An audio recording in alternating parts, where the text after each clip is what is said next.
रखा कि आप लोग आ जाए। एक विषय जो आज सुबह मुख्यमंत्री ने भी अपनी प्रेस कॉन्फ्रेंस में रखा है, और बड़ा गंभीर विषय है, क्योंकि किसान आज पीड़ित भी है, प्रताड़ित भी है। सुबह मुख्यमंत्री ने अपनी प्रेस कॉन्फ्रेंस में बताया कि प्रदेश में अब तक 17,37,000 मीट्रिक टन अनाज मंडियों के दरवाजों पे आया है, और 17,37,000 में से 3,92,000 मीट्रिक टन खरीदा गया, और फिर खुद ही आंकड़ा देंगे कि हमने 13 करोड़ रुपया ट्रांसफर कर दिया। शायद मुख्यमंत्री के अधिकारी उनको सही तरह बता नहीं पाए कि 3,92,000 को अगर 2585 से मल्टीप्लाई करें तो 1,030 करोड़ के लगभग होता है। तो 1,030 करोड़ के अंदर से 1% से भी कम लोगों को पैसा पहुंचाना, ये साफ दिखता है कि मुख्यमंत्री को यही नहीं पता कि प्रदेश में प्रोक्योरमेंट क्या हो रही है। और पैसा ट्रांसफर जब होता है जब सरकार के गोदाउन में अनाज पहुंच जाता है। स्वयं मैं छैसा, मोना, उसके बाद झज्जर, कई मंडियों का दौरा करके आया। अभी तक तो बायोमेट्रिक कैसे करनी है, किस प्रकार से लिफ्टिंग होगी और बारदाना, यही व्यवस्था आज के दिन तक सरकार नहीं बना पाई। और वहां दूसरी ओर पर ये जो बेमौसम की बरसात दूसरी बार हुई, इसके क्रॉप लॉस के लिए मुख्यमंत्री कहते हैं कि 4 जिलों में आदेश दे दिए गए हैं। ये पिक एंड चूज पॉलिसी साफ दिखाती है कि मुख्यमंत्री का प्रदेश के चारों ओर ध्यान नहीं है। 4 जिले की जो बात करते हैं, आज सिरसा हो, फतेहाबाद हो, भिवानी हो, इन 3 जिलों के अंदर तो ओलावृष्टि हुई, हैवी रेनफॉल हांसी के अंदर, हिसार के अंदर, और यमुनानगर से लेके पंचकुला, अंबाड़ा, इस पूरी बेल्ट के अंदर।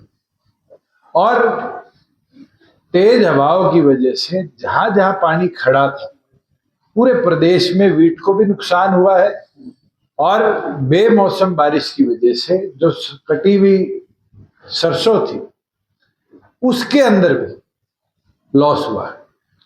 स्वयं जब मैं झज्जर गया और मोना मंडी गया तो मैंने वहां जो हैफेड के अधिकारी थे या मार्केटिंग कमेटी के सेक्रेटरी थे, उनसे पूछा कि ये 12 मॉइस्चर से कम की गेहूं क्यों नहीं खरीदी जा रही। तो जवाब आया कि जी अभी लस्टर लॉस, जो दाने की शाइन कम हो जाती है या थोड़ा कालापन आ जाता है, उसका अभी तक अप्रूवल नहीं है। और जब मैंने यहाँ डिपार्टमेंट में चेक कराया तो अभी हरियाणा सरकार की ओर से केंद्र सरकार को लस्टर लॉस वेव ऑफ करने के लिए आग्रह ही नहीं भेजा। तो आप स्वयं सोचो कि किस मात्रा के अंदर लस्टर लॉस के वजह से इस बार किसान को भी लॉस होगा। और इतिहास में पहली बार हुआ है कि मंडियों के अंदर जो अनाज है उसको मूव करने के लिए मजदूर की बजाय जेसीबी का इस्तेमाल। मैं ये मांग करता हूं कि तुरंत मंडियों के अंदर से वो माल उठाकर सरकारी गोदामों में पहुंचाया जाए, और किसान को जो माल मंडियों में आ चुका है लगभग 17.5 लाख मीट्रिक टन, उसकी तुरंत प्रोक्योरमेंट की प्रक्रिया को समाप्त करके उस सारे फसल के अनाज के पैसे किसान को पहुंचाने का काम करें। दूसरी ओर मुख्यमंत्री और उनकी टीम ने परसों एक बड़ा फैसला लिया कैबिनेट की बैठक में, जिसमें मिनिमम वेज मजदूरी की जो है अनस्किल्ड से लेकर हाईली स्किल्ड तक की, वो 11,000 और 14,000 से बढ़ाकर 15,200 से 19,000 शायद 400 के लगभग स्किल्ड की करी है। बड़ा अच्छा कदम है और होना भी चाहिए था, क्योंकि दिल्ली के अंदर आज शायद 19,000 रुपया न्यूनतम वैल्यू मिलती है, और 2 सालों में हरियाणा में मिनिमम वेज के दर को सरकार द्वारा बढ़ाया भी नहीं। मगर एक चीज जो गणित से बाहर हो जाती है, और ये अधिकारी कितना स्मार्टली प्ले करते हैं, वो आपको आज बताना चाहूंगा। अगर किसी साथी के पास कैलकुलेटर है तो कैलकुलेटर में 15,200 को 12 से गुणा करोगे आप तो अमाउंट बनता है 1,82,000। 1,82,000 का मतलब है जो जो अपने आप को परिवार पहचान पत्र पर डेली वेजर रजिस्टर कराएंगे, कंप्यूटर उनको 1,80,000 की श्रेणी से ऊपर ले जाते हैं, बीपीएल की श्रेणी से भी बंद कर देगा। और सरकारी सुविधाएं जो जो उस व्यक्ति को मिलती है वो तुरंत प्रभाव से सरकारी सुविधाओं पर भी रोक लगाने का काम किया जाएगा। इसमें मुख्यमंत्री स्पष्टीकरण दे कि डेली वेजर्स की जो इस इनकम श्रेणी बढ़ाई है इसको परिवार पहचान पत्र के साथ कैसे जोड़ने का काम करेंगे, क्योंकि जो सबसे स्किल्ड आदमी है जिसको आज ये 19,000 रुपए तनख्वाह की श्रेणी में लाए, अगर मैं उसकी कैलकुलेशन करूं तो मेरे ख्याल से लगभग 2,35,000 के आसपास उसकी सालाना आय अगर 12 महीने से हम मल्टीप्लाई करेंगे तो पहुंच जाएगी। पिछले दिनों आपने देखा है कि किस तरीके से परिवार पहचान पत्र का बहाना लेकर प्रदेश के अंदर लगभग 40,000 बुजुर्गों की पेंशन काटी गई, 8,000 के आसपास विधवा औरतों की पेंशन काटी गई, विकलांगों की पेंशन काटी गई। और तो और खुद मुख्यमंत्री ने विधानसभा में माना है कि हमने 12 लाख परिवारों के पीले राशन कार्ड काटने का काम किया। तो ये जो पीपीपी का फंडा है और जिस तरीके से इसकी प्रोग्रामिंग करी जा रही है सरकार द्वारा, उसका एकमात्र उद्देश्य है कि लोगों को बीपीएल की श्रेणी से बाहर किया जाए। हम ये मांग करते हैं क्योंकि डेली वेजर को दिन की दिहाड़ी मिलती है और दिन की भी घंटों के हिसाब से भी कई बार दी जाती है। उसको 15,000 रुपया 30 दिन की जॉब के बाद रिसीव होता है। अब सरकार अगर उससे कैलकुलेशन करेगी तो गरीब आदमी कोई भी फिर सरकारी लाभ भविष्य में ले नहीं पाएगा। तो हम ये मांग करते हैं कि इस इंक्रीज को, जो मिनिमम वेज का इजाफा हुआ है, इसको परिवार पहचान पत्र से बाहर किया जाए, क्योंकि अगर इसको परिवार पहचान पत्र में जोड़ दिया तो प्रदेश के बहुत से गरीब आदमी पीपीपी से बाहर हो जाएंगे और उसके लिए फिर चाहे हमें गवर्नर साहब से मिलना पड़े या डिस्ट्रिक्ट लेवल पर इसका विरोध करना पड़े, जननायक जनता पार्टी पूरी तौर पर इसका विरोध भी आने वाले भविष्य में अलग अलग मजदूर संगठनों के साथ मिलकर करने का काम करे। और तीसरा एक मामला है जो मैंने 24 फरवरी को देश के प्रधानमंत्री को पत्र लिखा था कि ये जो आईडीएफसी फर्स्ट, कोटक, एयू, अलग अलग बैंक्स की एफडी ये प्राइवेट खातों में ट्रांसफर कर और जो स्कैम प्रदेश के अंदर आया, फिर चंडीगढ़ यूनियन टेरिटरी का भी आया और चर्चा है कि अलग अलग प्रदेशों में भी इस तरह की घटनाएं हुई। क्योंकि एक मामले के लिए मुख्यमंत्री ने स्पष्टीकरण विधानसभा में दिया था कि पैसा वापिस आएगा, पैसा तो आ जाएगा, मगर ये किस मोडस ऑपरेंडी से चला, क्योंकि मल्टी स्टेट क्राइम था। इसको सीबीआई को ट्रांसफर करने की बात 24 फरवरी को हमने करी थी।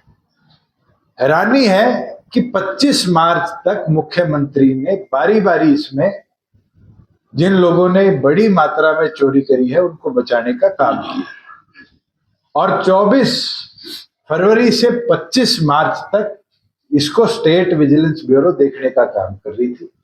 जब यूनियन टेरिटरी और मल्टी स्टेट क्राइम की व्यू आई तो फिर मुख्यमंत्री ने इसको ट्रांसफर करने की सिफारिश करी और मुझे खुशी है कि 2 दिन पहले सीबीआई ने इसके ऊपर एफआईआर भी दर्ज करी है और सीबीआई की एफआईआर के बाद कुछ अधिकारियों के खिलाफ एक्शन लिया गया है।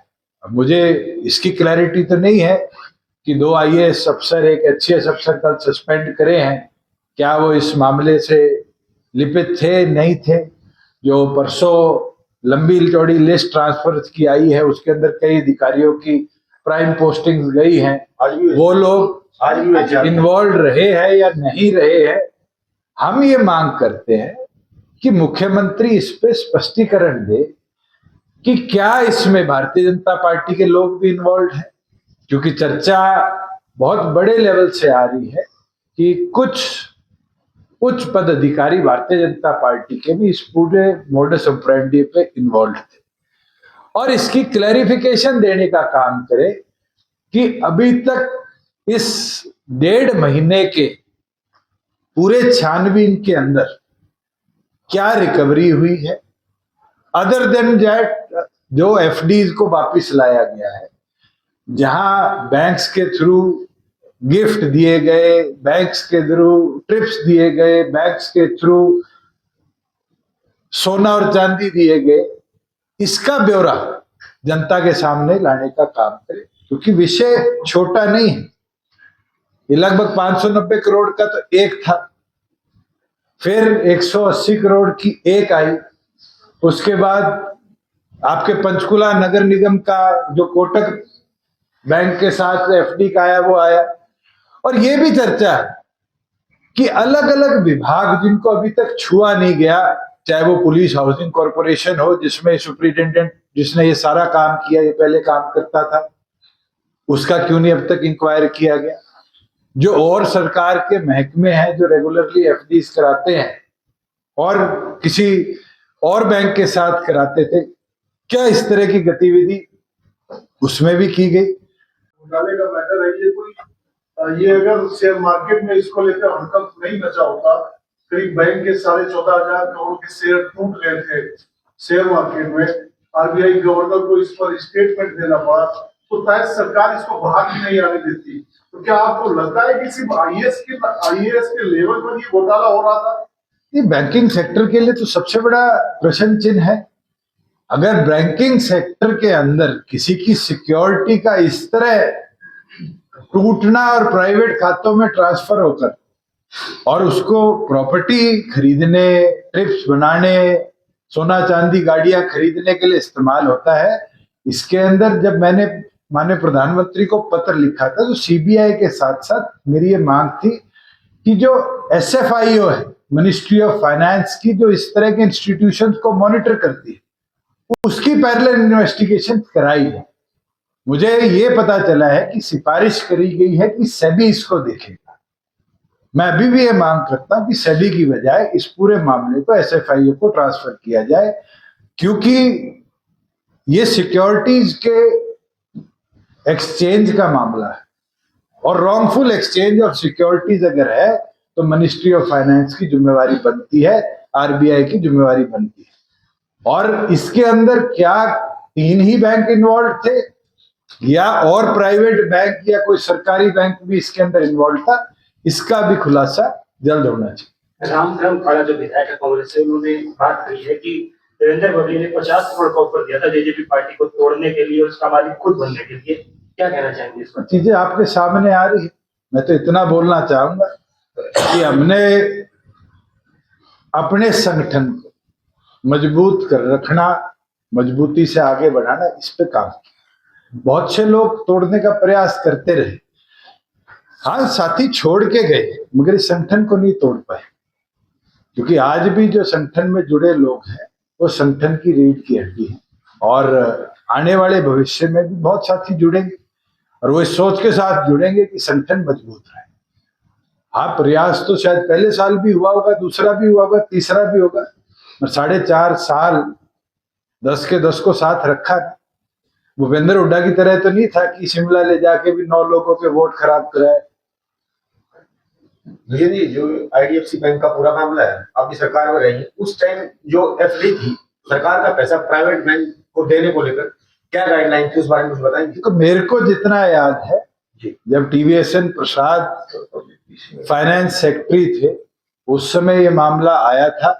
सबसे पहले शायद प्राइवेट बैंक में पुलिस ने खाता खोला था, उससे पहले केवल मात्र कोऑपरेटिव बैंक्स और जो हमारे नेशनल बैंक्स हैं गवर्नमेंट की, उन्हीं में रखा जाता। अब वो कदम क्यों उठाया गया था और क्यों पुलिस का खाता एचडीएफसी में शिफ्ट किया गया था, और एचडीएफसी से फिर ये छोटे छोटे बैंकों में आया।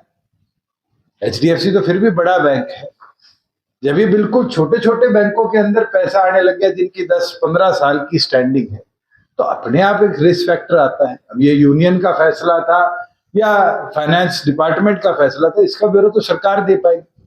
मगर मुझे जितना याद है, मेरे टेन्योर में तो शायद हमारे किसी विभाग का पैसा इस तरह से छोटे बैंकों के अंदर जाकर रिस्क बढ़ाने का काम तो नहीं किया गया, क्योंकि उस दौरान शायद एक्सिस बैंक था या यस बैंक था, उसकी भी नींव हिली थी। और जब सबसे पहले स्टेट ने यही स्टेटमेंट दी थी, मुझे जितना याद है, कि हम सिक्योर है, हमारा कोई फंड उस बैंक में नहीं। उसमें यस बैंक की बात, कुछ गाइडलाइन आई उस समय जी, जब ये इनका कुछ फ्रॉड हुआ था इसमें भी? नहीं, हरियाणा सरकार का तो यस बैंक में 1 रुपया नहीं गया। नहीं, बैंक में हुआ था, उसके बाद कुछ गाइडलाइन आई। हाँ, मैं इसलिए बोल रहा हूँ, मेरे संज्ञान में जितना है कि पुलिस डिपार्टमेंट ने जरूर, क्योंकि उस समय इनने 30 लाख रुपए डेथ के ऊपर अलग अलग स्कीम्स के साथ पुलिस की सैलरी जो थी वो HDFC से देनी शुरू करी थी। वो मेरे को इतना याद है कि समय पर एक विभाग करता था। दूसरा सीएम साहब से जब भी सवाल पूछा गया ये 550 करोड़ के घोटाले को लेकर, उन्होंने कहा कि सारे पैसे हम वापस ले आए हैं। आपको लगता है कि जांच के बाद और भी सामने कुछ आ सकता है? अभी तो बहुत आएगा। अभी तो 590 था, फिर उसके अंदर 190 ऐड हुआ, फिर 160 ऐड हुआ। अभी तो आप रुक जाओ, इन्वेस्टिगेशन तो CBI ने शुरू करी है। ये बहुत बड़ा मामला आपके संज्ञान में आएगा और कई बैंक्स का आएगा। मगर मुख्यमंत्री को नैतिकता के तौर पर ये बताना चाहिए जनता को कि क्यों हरियाणा प्रदेश में ही इस तरह की घटना हुई। मैंने तो उस दिन भी कहा था कि जैसे हर्षद मेहता का स्कैम देश में हुआ था बॉम्बे से, ये दूसरा हर्षद मेहता केस हरियाणा प्रदेश से बना, और इसके लिए जिम्मेवार अगर कोई है तो स्वयं मुख्यमंत्री है, क्योंकि फाइनेंस विभाग उनके पास है। और उनके विभाग में अगर इस तरह की गड़बड़ी होती है तो कहीं ना कहीं उनको जिम्मेवारी लेनी चाहिए। लगातार प्रशासनिक फेरबदल कर रहे हैं। अब कल के CMO के 5 अधिकारियों का खुली लाइन लगा दिया गया, आप इस पूरे प्रोसेस को कैसे देखते? मुख्यमंत्री तो कुछ नहीं कर रहे, और ना मुझे लगता है प्रदेश में उनके कहीं कुछ होता है। मुख्यमंत्री तो मस्त है पंजाब जाने में, एक रैली महम करते हैं, शाम को लुधियाना होते हैं, सुबह बल्लभगढ़ जाते हैं, शाम को जलंधर होते हैं, अगले दिन सोना आते हैं, शाम को जीरकपुर होते हैं। मुख्यमंत्री तो मजे ले रहे हैं, और मजे भी प्राइवेट हेलीकॉप्टर में ले रहे हैं, ये भी बता दें, क्योंकि हरियाणा सरकार के तो 100 करोड़ के 2 हेलीकॉप्टर पिंजौर में खराब खड़े। आप उठाकर देखना कि जो 100 करोड़ का हेलीकॉप्टर हमारे टेन्योर में ऑर्डर किया था, सैनी साहब सबसे पहले उसमें बैठे थे, हमारे टाइम पे तो डिलीवरी नहीं हुई। वो पिछले 1 साल से क्यों पिंजौर खड़ा है? किसी पत्रकार ने कभी पूछा सरकार से? नहीं, कभी ये पूछा कि दूसरा हेलीकॉप्टर कैसे खराब हुआ? कभी किसी साथी ने ये पूछा कि क्यों आपने अपने हेलीकॉप्टर के 2 पायलट सस्पेंड कर दिए? ये बड़ा इंपॉर्टेंट चीज है देखने की कि नया हेलीकॉप्टर पिछले 1 साल से ज्यादा से ग्राउंडेड खड़ा है पिंजौर हवाई पट्टी पे, और मुख्यमंत्री उसको ठीक या उसके खिलाफ एक्शन लेने की बजाय कि क्यों खड़ा है, प्राइवेट एक नीले रंग का हेलीकॉप्टर किराए पे ले रखा है, उसमें करोड़ों रुपए अपनी जेब से, सरकार की जेब से वहां दिए जा रहे हैं। ये खरीदा कब था जी? ये 2024 के अंदर परचेज था और 25 में डिलीवरी हुई। जो भी खड़ा है, जो नया है। जी, आपको क्या लगता है जो इतने बड़े घोटाले में बैंक, क्या कोई बिना राजनीतिक संरक्षण के हो सकते हैं? मैं तो आपको कह रहा हूँ बीजेपी के पदाधिकारी इन्वॉल्व है, राजनीतिक संरक्षण तो है, और राजनीतिक संरक्षण का एक उदाहरण तो मुख्यमंत्री का ये कहना है कि पैसा वापस आएगा। ये नहीं कहते कि जिन लोगों ने हमारा पैसा लिया गलत तरीके से उनको सलाखों के पीछे डाले। अच्छा, बुढ़ों को मारे।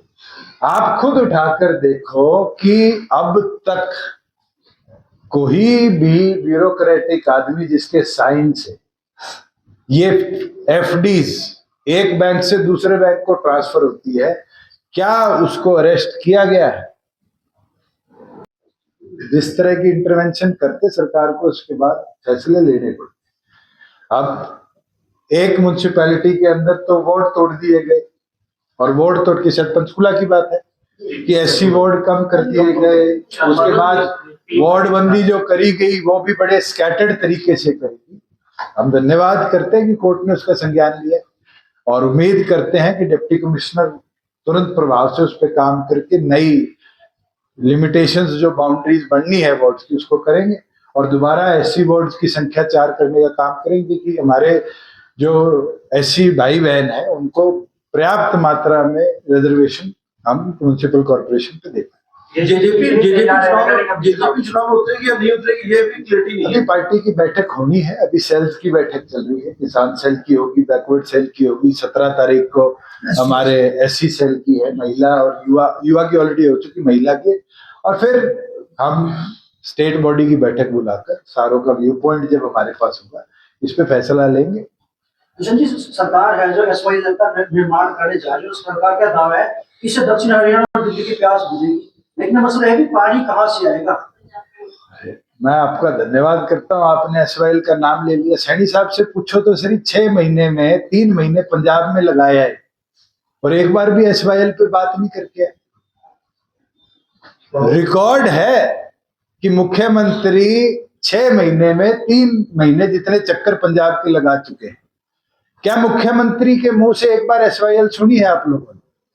और आप अगली बार इंटरव्यू करके आओ तो मेरी तरफ से पूछ लेना कि मुख्यमंत्री जी आपका खुद का एसवाईएल पे स्टैंड क्या है, ये तो हरियाणा की जनता को बता दें।